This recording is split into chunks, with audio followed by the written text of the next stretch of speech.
Je suis en train d'halluciner. Moment historique, réaction historique. C'est la toute première fois que je fais ça dans l'histoire de ma chaîne, les gars. Je tourne un débrief de match, mais en commençant par la mi-temps. C'est la mi-temps de Nice-Saint-Étienne. Le match n'est pas fini à l'heure où je regarde, mais je vais évidemment pas analyser maintenant. Je vais attendre la fin du match. Je fais ce début de vidéo pour être authentique dans ma réaction parce que je bug. Les gars, je bug. J'étais devant le match. Je n'ai pas compris. J'en parlais en plus dans mon avant-match de tous les matchs de Ligue 1, Nice-Saint-Étienne, ça devait être un match voilà, où Nice remonterait un petit peu. J'attendais de voir Moukoko titulaire qui a mis un doublé. On parle d'un 6-0 à la mi-temps. En Ligue 1, je ne sais pas si j'ai déjà vu ça. En vrai de vrai, non, je n'ai jamais vu ça. C'est d'ailleurs une première depuis 97. Depuis OL-OM, dernière journée 97, où voilà, à Gerland, l'OL avait éteint complètement l'OM. Mesdames, messieurs, on parle d'un match 6-0 à la mi-temps, 2,37 d'XG pour Nice sans penalty. Vous avez 7 tirs cadrés, vous avez eu 4 grosses occasions. C'est une humiliation. Là, vous êtes stéphanois, c'est absolument irréel. Je suis choqué et les gars, je vais pas, développer plus. Je vais quand même attendre que le match se termine et voilà, de toute façon, vous allez voir, la vidéo en entier. Moi, je vais attendre la fin du match, mais je suis choqué. Il y a vraiment putain, mais en fait, cette équipe de Nice a un tel potentiel avec, Francaise, mais de là à faire 6-0 à la mi-temps pour les 120 ans du club, la folie furieuse et on n'a jamais vu autant de buts à Nice.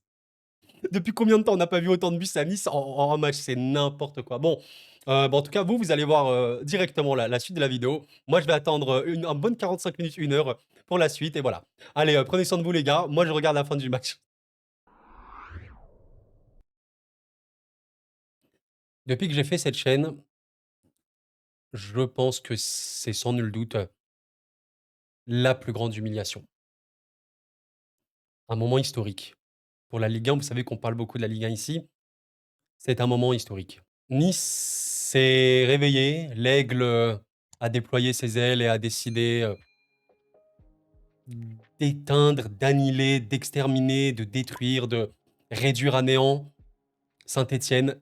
8-0 pour Nice dans le match des 120 ans du club. Vous avez vu le début de la vidéo, je faisais une réaction 6-0 à la mi-temps qui était déjà absolument historique.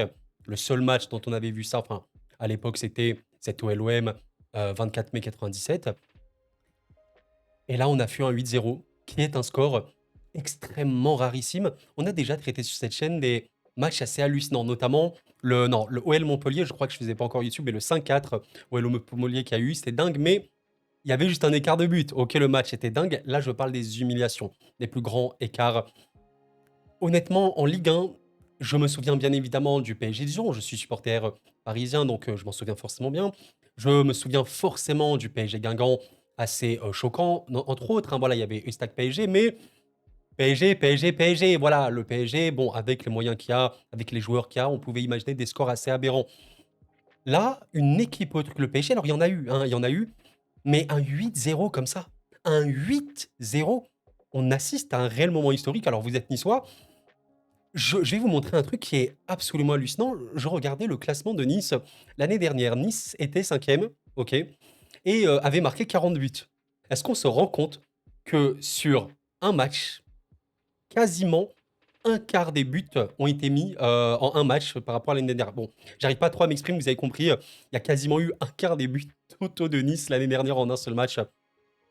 Bon, il faut que je le fasse à un moment dans sinon je vais oublier, mais vous êtes supporter stéphanois. Je suis désolé pour vous, les gars. C'est humiliant. Ok, je pense que dans les faits, le OL, on s'en souvient, Lyon dans le derby, Lyon-Saint-Etienne 5-0 avec Fekir qui fait la célébration. Oui, c'est humiliant, je pense que c'est encore plus humiliant, surtout que c'est au Chaudron, bien sûr. Ça, c'est assez clair. Maintenant, en termes de score pur et dur, de ce que j'ai compris, c'est pas la plus grosse défaite de saint mais je crois qu'au XXIe siècle, c'est la plus vénère.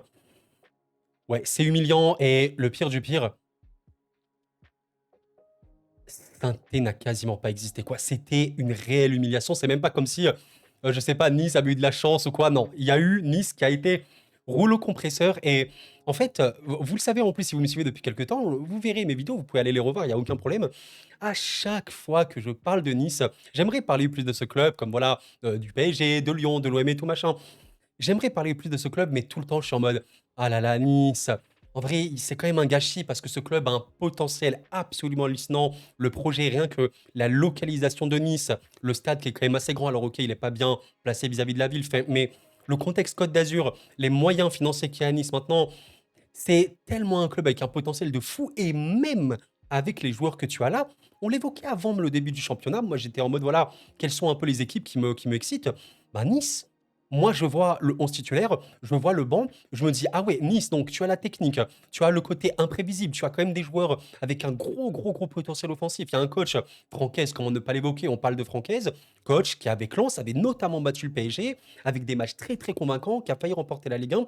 Moi, j'étais en mode, mais ce Nice-là, pitié, allez, on veut voir le Nice qui fait peur, qui vraiment va être une équipe qui va planter des buts, qui va être dangereuse.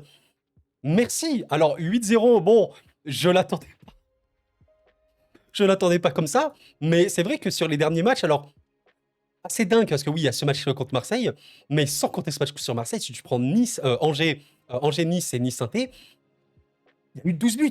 Il y a eu 12 buts, les gars. Ça n'a aucun sens. Bon, évidemment, c'était un non-match hein, de Saint-Étienne. Je pense que Nice a vraiment trop, trop s'est mis dans les bonnes dispositions dès le début. Quand tu mets même 2-0 à la 7e minute, bon voilà, je pense que Saint-Étienne a complètement plongé. Et là, on a vraiment vu le potentiel offensif de cette équipe. Je vous avoue que Moukoko, on en parle vraiment, vraiment pas assez, je trouve, en Ligue 1. Vous savez, Moukoko, j'en ai déjà parlé sur la chaîne, encore une fois, vous pouvez aller retrouver les vidéos tranquillement. Moukoko, j'ai l'impression que c'est un des transferts dont on a le moins parlé. Et pourtant, il était dans un premier temps un peu lié à Marseille. Et je disais à l'époque que pour Marseille, pour moi, c'est une des solutions. Limite, Moukoko, enfin non, c'est pas, pour moi, je le pense vraiment.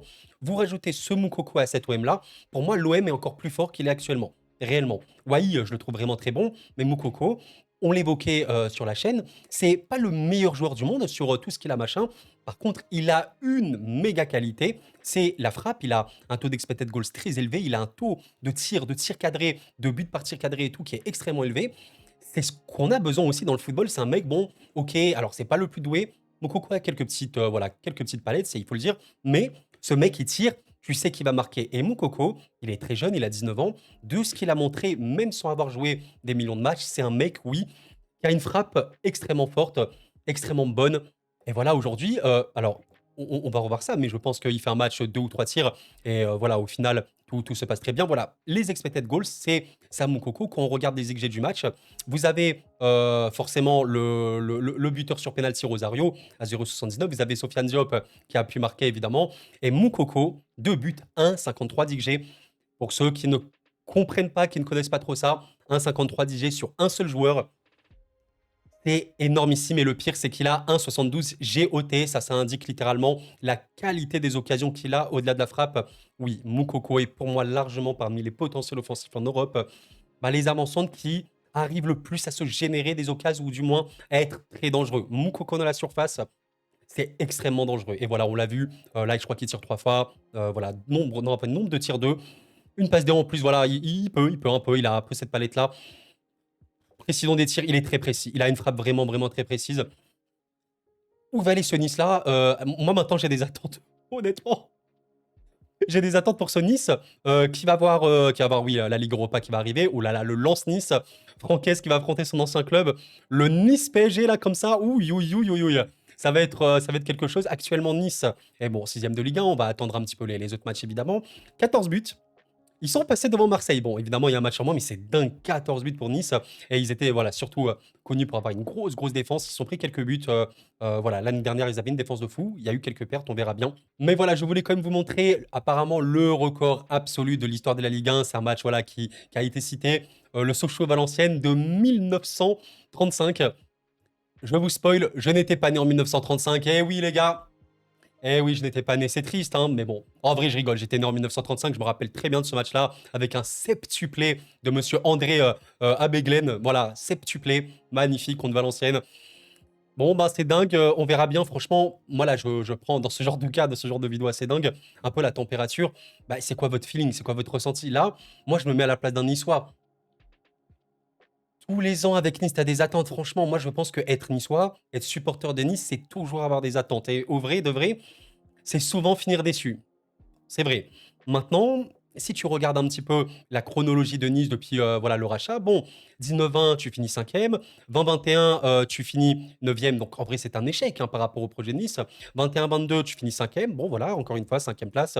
22-23, tu termines 9e. C'est une déception. Et 23-24, là, tu termines 5e. Donc, c'est 9 places, 9e place, 5e place, 9e place, 5e place. Enfin, Nice, c'est vraiment ça. Voilà, il faut quand même remonter à la saison 16-17. Hein, ça date un petit peu où Nice avait fait une très très bonne saison, avait fini 3e.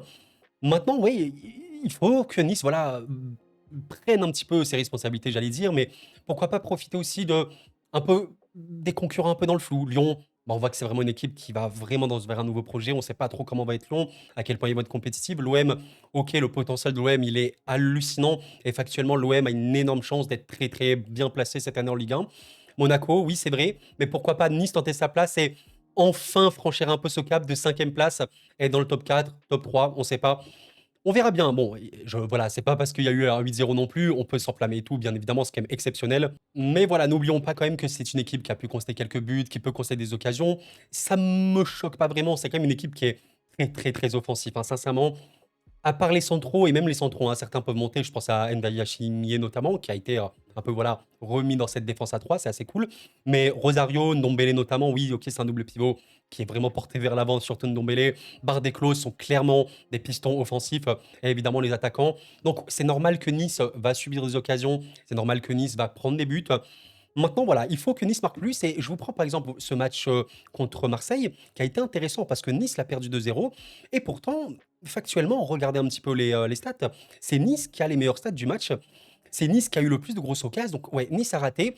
Et voilà, c'est ça qui est excitant. Il y a vraiment, vraiment, vraiment un potentiel offensif de dingue. Moukoko, alors honnêtement, on parle pas beaucoup de lui encore, mais attention, attention. Si Moukoko enseigne les matchs, je suis convaincu qu'il peut largement finir parmi les meilleurs buteurs du championnat. Même le buteur, j'en sais rien, mais vraiment énormément. Bon, je finis comment cette vidéo par, ouais, par synthé vraiment terrible. Si vous êtes stéphanois, je vais en parler quand même rapidement. Vraiment, c'est chaud. Je suis désolé hein, pour ces mots. Je sais pas quoi vous dire. Ouais, oh là là, c'est grave. Ah non, oh là là. Oh là là, ouais, j'avais même pas vu, mais Sainté a mis qu'un seul but en plus, c'est vrai. Qu'un seul but, et le pire, c'est que c'était la seule victoire. Mais Sainté, c'est une folie quand même. C'est un début de saison assez cataclysmique. Il y a eu une seule victoire, mais le pire, c'est contre Lille. C'est ça qui est assez dingue. C'est contre Lille. Sainté a été plutôt bon. Alors, Lille a eu une possession extrêmement stérile à plus de 72%, a été très peu dangereux. Et mine de rien, au-delà de ce match-là contre Lille, où Sainté le remporte, bah, j'ai trouvé un Sainté plutôt OK, plutôt convaincant. Bon, pas contre Brest, honnêtement.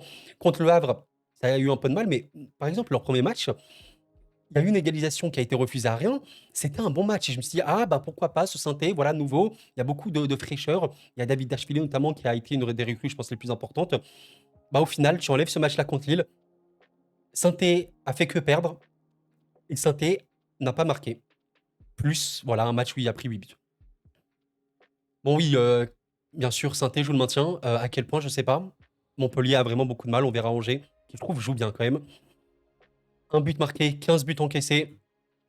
On va être très factuel et honnête. Hein. Ce genre de début de saison, c'est typiquement les équipes qui finissent dernière. Ça me rappelle un peu, vous savez, l'époque où Toulouse avait fait 13 défaites de suite, peut-être, je sais plus, 14. Une époque où Guingamp avait complètement coulé. Ben, d'ailleurs, c'était ce fameux match PSG-Guingamp. Guingamp avait fini dernier et tout. On verra bien. Mais voilà, je voulais quand même évoquer voilà, rapidement ce match-là. Assez dingue, non pas le PSG, disons. Ce Nice-Sainté qui reste dans l'histoire de la Ligue 1, dans la Ligue 1 moderne, voilà, 21e siècle, on a rarement eu des trucs comme ça. Nice qui égale, je crois, son record contre Sedan en 1957, si j'ai bien compris l'info. Historique, et voilà, je pense que les Niçois doivent avoir beaucoup d'attentes. Il faut vraiment que Nice mette son projet en avant et qu'il montre que c'est vraiment une grosse équipe. En tout cas, le niveau offensif de l'équipe est réellement parmi l'élite de la Ligue 1. Les attentes de Sainté, ouais, bah là, c'est vraiment le maintien pur et dur. Je m'attendais, je vous mens pas en début de saison, à un Sainté qui, bien sûr, joue le maintien, mais qui terminerait, allez, 13-14 places. Pour moi, c'était pas aberrant. Quand je vois le début de saison, là, oui, pour moi, on joue réellement le maintien, maintien, maintien. Il faut chercher la 16e place. On verra bien. Bon, bon anniversaire. Je dois dire ça aux supporters niçois, je suppose. 120 ans du club fêté comme ça, bah, c'est une folie. Les amis, merci d'avoir suivi la vidéo. Prenez soin de vous. C'était Coro. Et la paix sur vous.